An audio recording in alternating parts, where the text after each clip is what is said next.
Buenos días, ¿cómo están? Eh, Vamos a dar inicio entonces al caso clínico de farmacología de esta semana. Me presento, yo soy Juan Camilo Chávez, residente de medicina interna de tercer año. Y pues antes de comenzar, me gustaría precisar que este caso clínico, este paciente en particular, pues fue un paciente difícil desde múltiples aspectos y fue una larga estancia en el hospital, alrededor de 2 meses de hospitalización en la unidad de cuidado intensivo. Y en ese sentido, pues digamos que tuvo muchas consideraciones a nivel neurológico, cardiovascular, respiratorio, de sedación, renal e infeccioso.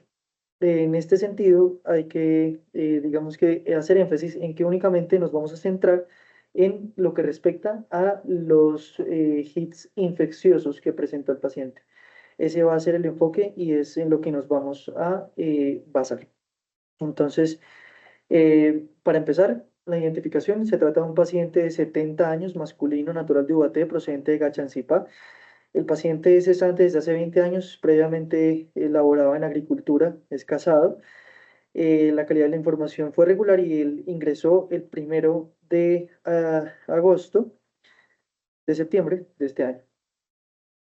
El motivo de consulta fue que se puso malo durante la diálisis, 8 días de evolución de tos con expectoración blanquecina asociada a un síndrome febril objetivo, que era una fiebre esporádica, además de eso malestar general y no tenía una noxa de contagio a la enfermedad actual. 3 días previos al ingreso presentó cefalea global de intensidad severa, una temporalidad que no es especificada y no mejoraba con la analgesia. Previo al ingreso, él se conectó a la diálisis peritoneal, tiene un antecedente de enfermedad renal crónica. A las 8 de la noche, 2 horas posteriores, presentó desorientación sin interacción con el medio y ese fue el motivo realmente por el cual ingresa a la institución. A la revisión por sistemas sin hallazgos significativos a nivel constitucional, cardiovascular, respiratorio, gastrointestinal, no genitourinario, piel con ectidopatías o neurológico. Como antecedentes, hipertensión arterial, epilepsia, sin crisis desde hace 2 años, enfermedad renal crónica en terapia de reemplazo peritoneal desde febrero del 2023, 10 horas diarias en la noche, y además de eso un meningioma en 2021 sin criterios quirúrgicos. Usaba losartán, nifedipino, metoprolol, levetiracetam que no recordaba la posología y acetaminofén ocasional. Quirúrgicos, colecistectomía laparoscópica, transfusionales negaba, no hospitalizaciones en el último año, familiares niega, tóxicos, extabaquismo con un IPA no especificado, alérgicos negaba e inmunológicos 4 dosis para COVID-19. Al ingreso, el paciente hipertenso, taquicárdico, febril con 40 grados de temperatura, sin requerimiento de oxígeno suplementario, pero con saturación limítrofe en 85%. Un índice de masa corporal para 33,7, obesidad grado 1. Sin hallazgos significativos a nivel de cabeza y cuello. En tórax se describía un murmullo vesicular disminuido generalizado sin agregados evidentes. Abdomen sin hallazgos significativos y extremidades con un llenado capilar preservado, con pulsos distales simétricos. Neurológico, el paciente presentaba somnolencia, un Glasgow objetivo en 9 de 15 puntos, emitía un lenguaje lacónico, hipoproséxico, orientado en persona, no en lugar o tiempo. No disartre, nominaba 1 de 3, sin ser posible evaluar el resto de funciones cognitivas. Pares craneales con pupilas normorreactivas, llamaba la atención una proptosis derecha, movimientos oculares espontáneos y que impresionaban limitados de manera generalizada en el ojo derecho, simetría facial conservada, pares craneales bajos no evaluados, una fuerza 4 sobre 5 en 4 extremidades, con reflejos osteomusculares preservados, una respuesta plantar neutra bilateral.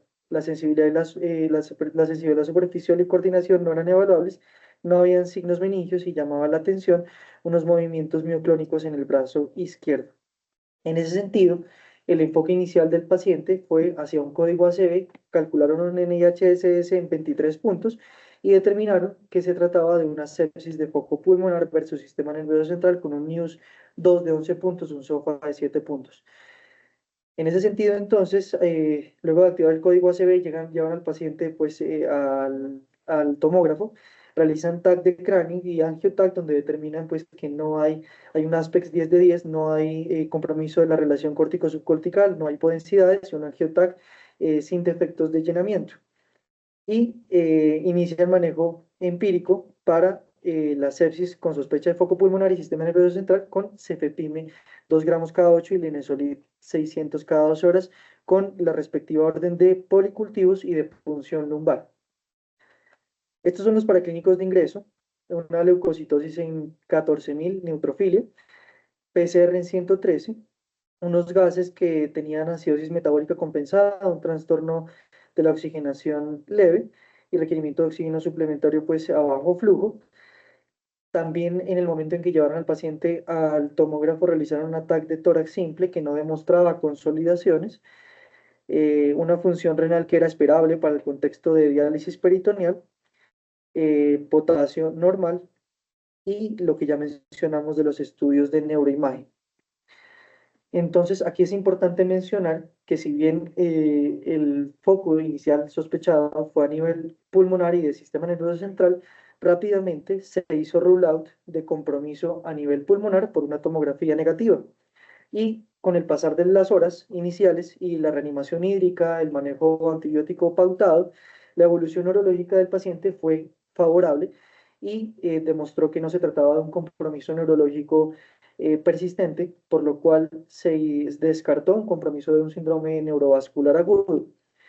Y por el otro lado, por las mioclonías persistentes, se consideró la presencia de un estatus epiléptico no convulsivo con requerimiento de un abortivo tipo de benzodiazepina y se pautó impregnación con valproico y luego se pautó por horario. Entonces, inicialmente se consideró pues, una sepsis de sistema nervioso central más que pulmonar en este sentido que les comento. Los estudios microbiológicos en este primer hit infeccioso tenemos entonces una PCR para COVID, antígenos virales negativos, un cultivo de esputo con microbiota normal, líquido peritoneal negativo, urocultivo negativo y los hemocultivos que para ese momento inicial estaban en proceso, pitando a las 10 horas unos cocos gram positivos. Aquí es importante mencionar que pues como oportunidad de mejora en este paciente pues no se realizó panel FILM-Array sepsis.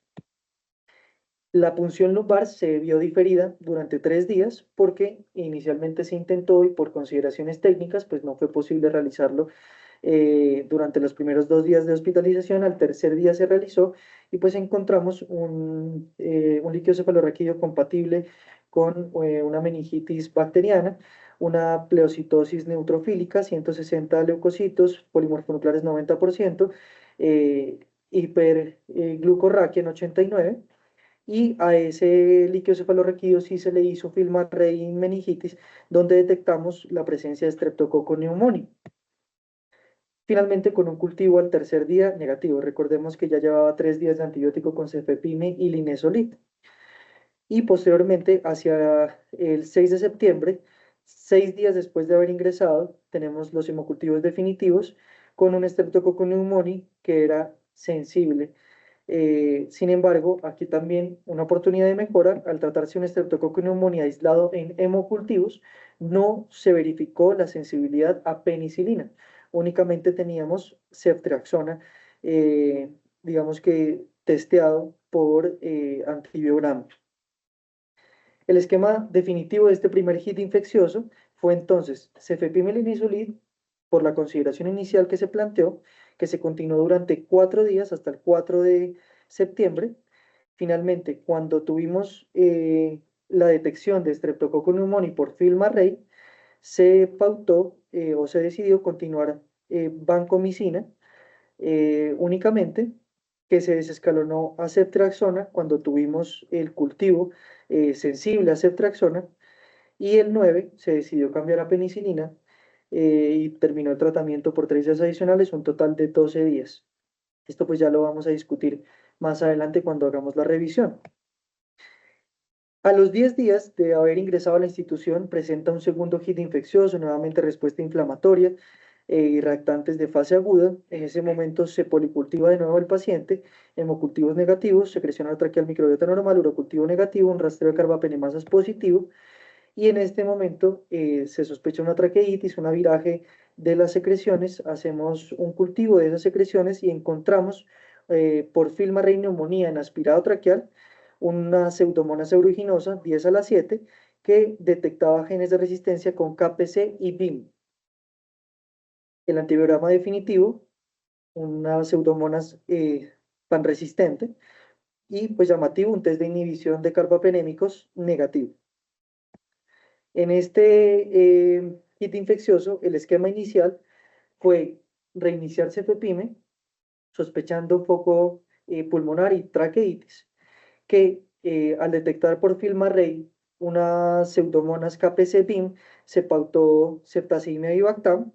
Cuando tenemos el cultivo definitivo, que es resistente a todos los antibióticos, pero con un test de carbapenémicos negativo, lo que se decidió en ese momento fue suspender ese tratamiento y se inició polimixina fosfomicina. Sin embargo, 3 días posteriores el paciente no moduló apropiadamente y se decidió reiniciar ceftazidime y Bactam Astronam con polimixina, con lo cual el paciente moduló apropiadamente y finalizó hacia el 5 de octubre el tratamiento con un total de 16 días de ceftazidime y Bactam y 19 días de polimixina. Recordemos que el foco fue una traqueitis, hemocultivos negativos. Y el último hit fue hacia la finalización de su hospitalización, terminando su segundo mes de hospitalización. En este momento nuevamente respuesta inflamatoria sistémica, reactantes de fase aguda, se policultiva nuevamente, pero en este caso, llamativo que teníamos un rastreo de hongos positivo y unos hemocultivos tempranamente positivos, que claramente eran compatibles con una bacteriemia asociada a catéter, 7 horas en el catéter venoso central subclavio izquierdo, con 9 horas de diferencia con respecto a los periféricos que se fueron positivos a las 16 horas, en ambos casos bacilos gram negativos, en un cultivo de líquido peritoneal negativo. Aquí tenemos los hemocultivos a los cuales pues, se le hizo FilmArray sepsis y nuevamente aislamos la misma pseudomonas que se obtuvo en el segundo hit infeccioso, unas pseudomonas que tenía KPC-BIM detectados por FilmArray sepsis. Estos fueron los cultivos definitivos de ese de ese tercer hit infeccioso, nuevamente una pseudomonas pan-resistente, y en este caso llamativo, con diferencia del segundo hit infeccioso, un test de inhibición de carbapenémicos positivo. Este fue el aspirado traqueal también que se obtuvo de ese mismo hit infeccioso, también pseudomonas, con un test de inhibición para carbapenémicos positivo. El esquema antibiótico para este paciente de entrada fue ceftazidime y Bactam polimixina, que fue el esquema con el cual finalizó su segundo hit infeccioso, y por el rastreo positivo y los factores de riesgo, un Candida score de alto riesgo, se pautó también caspofungina. Y aquí es importante mencionar que el paciente se encontraba en el escenario de un catéter de alto valor biológico, porque durante su hospitalización presentó múltiples complicaciones trombóticas en el resto de la anatomía vascular y no era posible de ninguna forma, luego de múltiples intentos, hacer el cambio de ese catéter. Entonces, vamos a empezar a discutir cada hit. Digamos que para contextualizar, vamos a dividir el primer hit que se trató del sistema nervioso central y el segundo y tercer hit que implicó las pseudomonas multidrogoresistentes. El primer hit, entonces, pues nada, recordar que la meningitis es una condición infecciosa de alto riesgo, con una alta carga de mortalidad y que en ese sentido, pues requiere un inicio oportuno de manejo antibiótico de amplio espectro, independientemente de que contemos o no con unos estudios de líquido cefalorraquídeo, así como fue lo que se pautó inicialmente en el paciente. Importante mencionar que a pesar de que hemos mejorado la atención médica y la disponibilidad de vacunas, pues la meningitis implica una mortalidad, sobre todo la meningitis neumocócica, alrededor del 16 al 37%. Y la mayoría de sobrevivientes, 1 de cada 2, presenta secuelas neurológicas. En el escenario en que nos encontramos, más de 50 años, el paciente tenía 70, los principales microorganismos pues, son Streptococcus pneumoniae, Neisseria meningitis y Listeria monocytogenes, por lo cual lo que nos dicen las guías, este es el continuum del 2024, pues deberíamos pautar ceftriaxona, vancomicina y adicionar ampicilina para cubrir la listeria. En este sentido, las guías de la institución pues avalan la conducta, nos dicen iniciamos ceftriaxona, incluso con dexametasona previo al inicio del antibiótico, esto para disminuir las secuelas neurológicas, la ampicilina para listeria y vancomicina nos habla de, en caso de tener factores de riesgo para Staph aureus meticino resistente. Sin embargo, aquí más que todo me gustaría hacer énfasis que la vancomicina se usa es para cubrir Streptococcus pneumoniae resistente a penicilina. Y eso nos dicen las guías. De hecho, las guías, la guía europea, la de la Sociedad Europea, eh, nos dice que la vancomicina se podría obviar únicamente en el caso de que la prevalencia de la institución o del contexto poblacional para Streptococcus pneumoniae sensible a penicilina, perdón, resistente a penicilina, sea menor al 1%. Y en ese sentido, en Colombia desde 1997 tenemos una resistencia total del 3% para Streptococcus pneumoniae sensible a penicilina, que probablemente para la luz del día de hoy pues sea mayor y por ende pues avalamos que deberíamos pautar ceftriaxona con vancomicina. Entre tanto tenemos un aislamiento definitivo de Streptococcus pneumoniae y su respectivo antibiograma que nos determine la susceptibilidad o no para penicilina. En ese sentido, también recalcar que pues, al paciente se le descartó oportunamente el foco pulmonar y aún así pues, continuó al menos durante 3 días con cefepime linezolid sin este ajuste que hemos comentado, inclusive con ampicilina también. Una vez entonces tenemos la susceptibilidad para Streptococcus pneumoniae, pues se define si vamos a continuar penicilina o ceftriaxona como primeras líneas de tratamiento. Y de acuerdo a la estabilidad, incluso se plantea en la guía ampicilina, amoxicilina o cefotaxime. Recordemos que el Streptococcus pneumoniae tiene 3 clústeres de resistencia. El clúster 1, sensible a penicilina y ceftriaxona, en el cual podríamos utilizar cualquiera de los dos, pues de acuerdo a las consideraciones PKPD. Clúster 2, resistente a penicilina, pero no a ceftriaxona. Y esta resistencia, igual que el perfil o clúster resistente a penicilina o ceftriaxona, se debe a una modificación de PBP. No se debe a la presencia de beta-lactamasas. De hecho, a la luz del día de hoy, no se ha determinado que el Streptococcus pneumoniae tenga beta-lactamasas de relevancia clínica. Y eso hay que tenerlo en cuenta y por ende, pues no usamos inhibidores de beta-lactamasa, ampicilina sulbactam, tazobactam y demás en estos escenarios. Entonces, resistente a penicilina, modificación de PBP1 y ceftriaxona PBP2. Importante que cuando tenemos un Streptococcus pneumoniae resistente a penicilina y a ceftriaxona, pues la vancomicina no es la terapia de elección en monoterapia.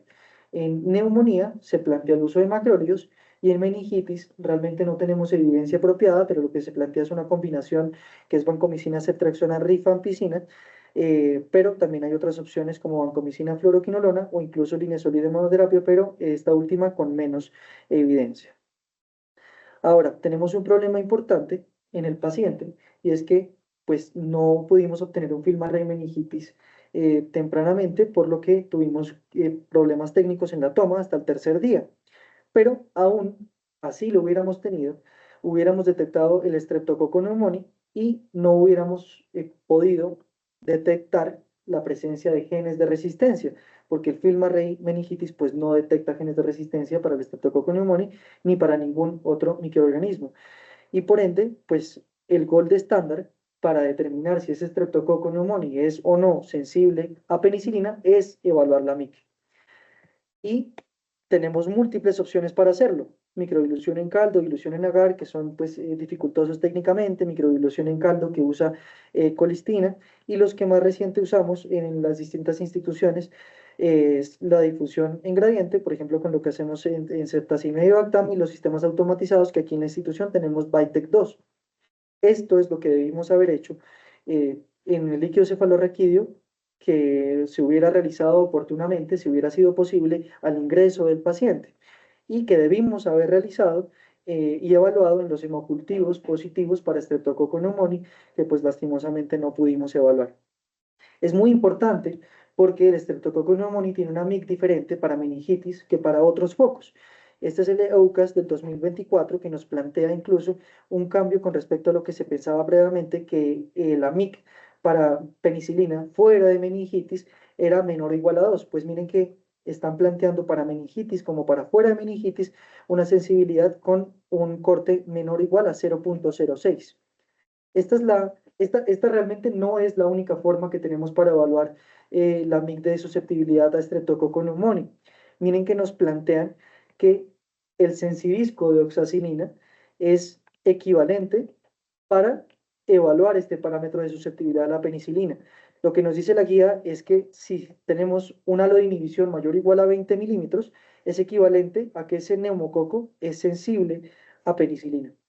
Y esto es muy importante porque no en todas las instituciones en Colombia tenemos métodos automatizados, BITEC 2, que nos determinen o que nos planteen en su reporte un corte de MIC en 0.06. A veces plantean una MIC menor a 1 y uno no sabe y no puede estar seguro de que esa MIC realmente es susceptible a penicilina.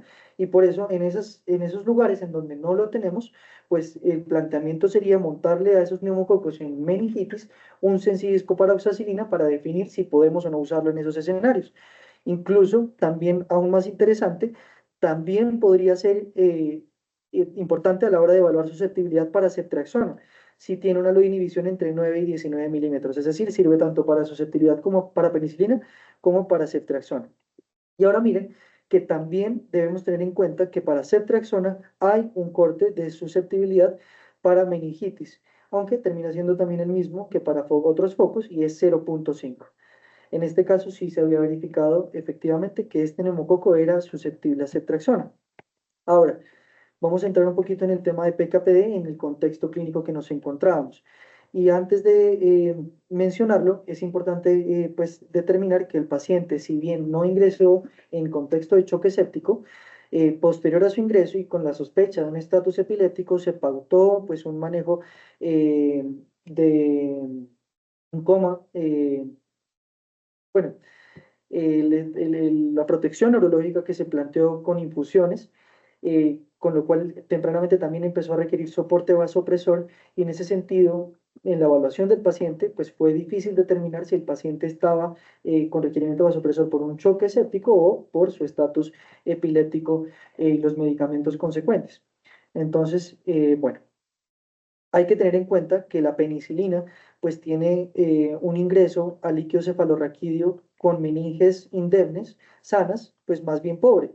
En algunas cortes incluso plantean 1%, aquí en este artículo mencionaban 5 a 10%, que puede llegar a subir hasta el 30% en meninges inflamadas, lo que claramente es superior a ceftriaxona, que tiene una penetrancia bastante amplia, hasta en el del 94%. La unión a proteínas, ambas, pues es importante, pero mucho más importante en ceftriaxona, ambas con eliminación urinaria, y el tiempo de vida media, pues mucho menor en penicilina versus ceftriaxona.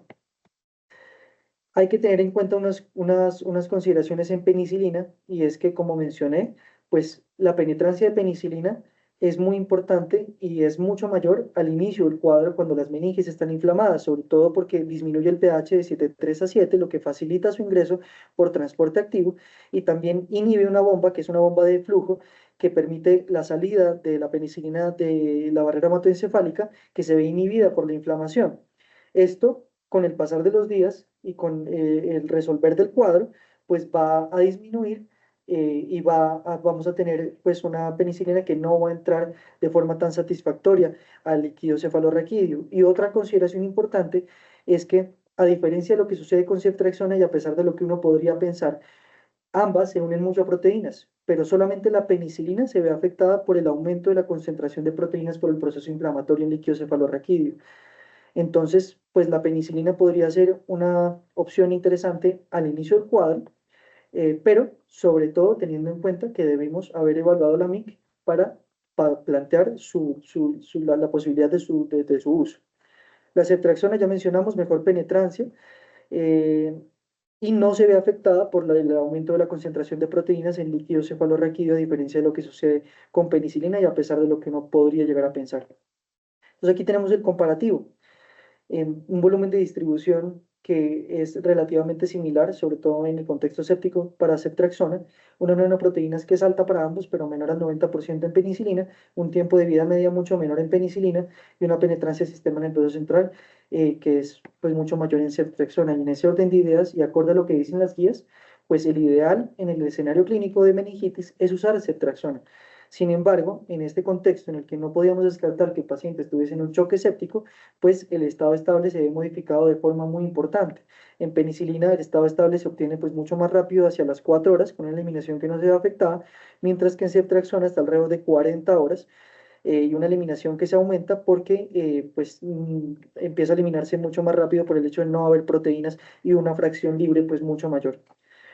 En ese orden de ideas, pues penicilina, en este caso de choque, hubiera sido, es el ideal de haberlo pautado, pero nuevamente no teníamos una MIC que avalara su uso.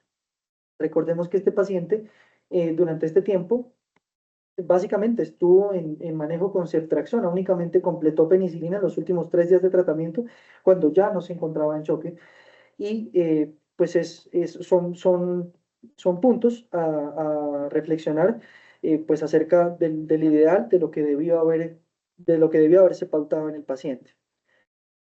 Entonces, pues ahí estamos en la divergencia de pues cuál usar, penicilina, ceftriaxona. Ceftriaxona entonces idealmente en el contexto del paciente que no esté choqueado, penicilina en el paciente choqueado. ¿Cuánto tiempo? Tenemos, digamos que, evidencia fuerte en el escenario de enfermedad neumocócica no invasiva. Esto es el escenario de bacteremia asociada a neumonía y está a favor de usar ciclos cortos, menos de 7 días, versus más de 7 días. Pero en este corte específicamente, pues descartaron todos los pacientes de enfermedad neumocócica invasora y no tenemos meningitis.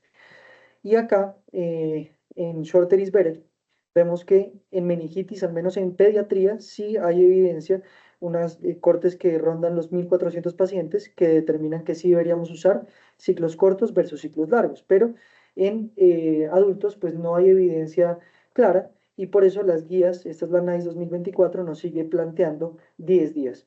Más de 10 días si la recuperación del paciente pues no ha sido satisfactoria y en el paciente pues terminaron siendo 12 días. Entonces, bueno, esos son los puntos a evaluar en este caso, en el primer hit infeccioso. Ahora vamos a evaluar el segundo el segundo y el tercer hit infeccioso. Aquí les recuerdo los cultivos. El primer cultivo hacia su derecha es el cultivo para Pseudomonas aeruginosa que se obtuvo del aspirado traqueal del segundo hit y el segundo, hacia la izquierda, el cultivo que se obtuvo de los hemocultivos del tercer hit infeccioso. Entonces, primero recordar un poco los mecanismos de resistencia en Pseudomonas aeruginosa. Son múltiples, variados. La Pseudomonas es el bacilo gram negativo no fermentador resistente por excelencia, pero vamos a resaltar 3 de ellos. Y creo que los más frecuentes y más importantes, que son porinas, bombas de flujo y enzimas inactivadoras. Lo que respecta a modificación de PDP, siempre será PDP 3, 4 y 5. Entonces, porinas, siempre recordar OPRF para la generación de biopelículas, OPRD, muy importante para evaluar la MIC de imipenem y meropenem. Cuando tenemos una presencia de OPRD, lo que sucede clásicamente es que el imipenem se vuelve resistente porque no entra y el meropenem aumenta su MIC porque logra entrar por otras porinas. Entonces, eso es lo que vamos a ver. MIC para imipenem resistente y MIC elevada para meropenem intermedio. Y OPRH para resistencia en polimixina B y gentamicina. Ese es un antibiograma típico, unas pseudomonas con expresión de OPRD, con pérdida de expresión, perdón, es una down regulation, no es aumento de la función. Y lo que sucede, aquí lo vemos, resistente a imipenem, intermedio a meropenem. Bombas, hay 6 familias, la más importante, RND, donde está MEXXY, MEXAB, OPRM, y entre otras, lo importante aquí es que pues esto fundamenta sobre todo resistencia para betalactámicos, fluoroquinolonas, inclusive para otro tipo de antibióticos, como lo puede ser el cloranfericol, el trimetoprim, la colistina. Y llamativamente, hay un hallazgo muy importante que me gustaría comentarles, y es que uno usualmente piensa que la resistencia a cetacina y Ivactam está fundamentada por carbapenemasas, pues del tipo de clase Ambler A. Pero miren que tenemos bombas que pueden fundamentar resistencia tanto a ceftolozano tazobactam como a ceftazidime a Ivactam con la bomba MEXD. Es decir, no solamente tenemos que pensar con resistencia en estos antibióticos, únicamente en beta-lactamasas. Y en beta-lactamasas, pues comentarles que tenemos en pseudomonas las 4 tipos de Ambler. Tenemos Ambler A, B, C y D, pero digamos que unas tienen más relevancia que otras. BLE no es una beta-lactamasa de importancia o relevancia clínica en pseudomonas. aunque aunque la pueden expresar. Carbapenemasas, en cambio, sí es lo más frecuente y lo más importante, y de hecho en Colombia lo más importante es KPC. La presencia de metal o beta-lactamasas de clase B no es frecuente, pero puede presentarse y ya vamos a ver cuál es la presencia o la codetección en Colombia principalmente. No hay AMC en pseudomonas. Lo que llamábamos AMC lo llamamos un mecanismo de resistencia PDC, que son cefalosporinasas derivadas de pseudomonas, que igual hidrolizan piptazo y cefepime y respetan carbapenémicos. Se comportan similar, pero no se denominan AMC y no son AMC. Y la clase D, que la principal pues era OXA 48, no es de relevancia clínica tampoco en pseudomonas. Entonces aquí vamos a discutir un poco lo que sucedió en el caso, porque si recordamos, en el segundo hit habíamos pautado inicialmente ceftazidime y Bactam con Astronam por la codetección de KPC-BIN por FilmArray del aspirado traqueal, FilmArray neumonía, pero una vez obtuvimos el cultivo definitivo y vimos que había un test de detección de carbapenemasas negativo, pues se cambió el tratamiento a polimixina fosfomicina. No respondió bien y tuvimos que reiniciar nuevamente ceftazidime y Bactam Astronam con polimixina. Entonces, aquí vemos el amplio, digamos que, espectro de pruebas que tenemos para detectar carbapenemasas. Las que usamos por lo general en la mayoría de instituciones en Colombia, pues son las primeras tres, son bioensayos, test de Hodge modificado, el test de inactivación de carbapenémicos, el método de inhibidores con ácido borónico y EDTA, ácido borónico para KPC y EDTA para beta-lactamasas. Es importante mencionar que ácido borónico en pseudomonas no sirve, no lo usamos porque tiene falsos positivos, y los colorimétricos con carba NP. Entonces, esos son los que usamos en la mayoría, pero vamos a ver que el ideal son los test de inmunoensayos por lateral flow, el NG test carba 5, y los que se fundamentan en amplificación molecular, que es pues el FilmArray y el carba 5. Este es un estudio muy importante colombiano. Fue hecho principalmente pues, por el doctor Diego Josa, el doctor Germán Esparza, y aquí está el doctor Luis Felipe Reyes de la universidad. Y lo que nos plantea es la realidad que vivimos en Colombia, una realidad en la que usamos principalmente métodos de captura, el test de Hodge modificado, la evaluación del carba-NP colorimétrico o el uso del ácido borónico y el EDTA, incluso mencionándonos que el Instituto Nacional de Salud nos dice que deberíamos usarlo cuando su rendimiento pues es más bien pobre. Miren que con ácido borónico, que ya mencionamos que no lo podemos usar en pseudomonas, pues tenemos una sensibilidad del 85% y con EDTA en el peor de los casos 51%. Esta es la forma de hacer el test de inhibición de carbapenémicos y vean que se fundamenta en pues el uso de sensidiscos. Y eso es lo que nos dice el estudio. El estudio nos dice que hay una dificultad para estandarizar el posicionamiento de los sensidiscos, y esto sobre todo fundamentado en el hecho de que hay diferentes grados de hidrólisis enzimática. Entonces, pues no es el ideal, y sobre todo en pseudomonas, en el que no podemos usar no podemos usar ácido borónico. Entonces, este estudio concluye diciéndonos que por la presencia de falsos negativos, falsos positivos en los estudios usuales que usamos, test de inhibición de carbapenémicos, de ácido borónico y el colorimétrico, pues el ideal es usar métodos de lateral flow y de PCR. Es decir, tenemos que confiar más en el FilmArray más que en el test de inhibición de carbapenémicos. Estuvo mal, el ideal, oportunidad de mejora, fue haber dejado pautado ceftazidime y Bactam Astronam. Y de hecho es la única forma de que nosotros fundamentemos la decisión terapéutica de cambio hacia estos medicamentos para avalar su uso. Y esto cobra aún más importancia cuando sabemos que Pseudomonas en Colombia puede tener una codetección de estos genes de resistencia en alrededor del 10% de los casos. Y eso es muy frecuente en una patología o en una condición que vemos con bastante frecuencia acá en la institución. Y aún más importante sabiendo que hemos genotipificado nuestra especie, nuestra Pseudomonas institucional a nivel de la Clínica Universidad de La Sabana, donde vemos codetección de KPC y de BIM. Entonces, empezar a usar y empezar a confiar aún más en el FilmArray. En esos escenarios, entonces, ya tenemos evidencia que nos avala el uso en bacteremia con pseudomonas productora de metal o beta-lactamasa, el uso de ceftazidima y Vivactam con Astronam. Incluso metaanálisis que nos dicen, comparado con polimixina, es superior. Entonces, es una opción importante en nuestro medio en el que no tenemos cefiderocol, porque la ITSA del 2024 nos plantea en pseudomonas productora de metal o beta-lactamasa el uso de cefiderocol fundamentado en estos tres estudios pivotales. Recordemos que es el único beta-lactámico que se lleva las 4 tipos de enzimas Ambler A, B, C y D. No lo tenemos en Colombia. Y como opciones al cefiderocol, pues podríamos usar el ceftazidima y bactamastronam, teniendo en cuenta que in vitro podemos tener una resistencia bastante importante, es decir, solamente menos del 10% podrían llegar a ser sensibles a esa asociación astronam-casabe. Y por eso, por el alto riesgo de fallo terapéutico y sobre todo teniendo en cuenta que este paciente tenía un foco no controlado y no controlable, pues las combinaciones entran a jugar en este sentido, el uso que planteamos con fosfomicina, con polimixina. Y esto la guía lo plantea únicamente si no tenemos posibilidad o no hay susceptibilidad por antibiograma de ceftolosano tazobactam, ceftazidime avibactam, imipenicilestatina relebactam o cefiderocol, que es el caso de este paciente. Y la terapia combinada se plantea con el uso de aminoglucósidos, también colistina, pues en este caso polimixina, fosfomicina. Entonces, pues son opciones en escenarios desesperados.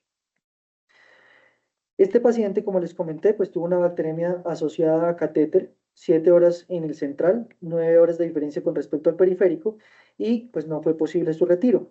Lastimosamente, la progresión del paciente fue de deterioro, disfunción orgánica en progresión y falleció apenas 4 o 5 días después de haber iniciado el tratamiento de amplio espectro que se planteó.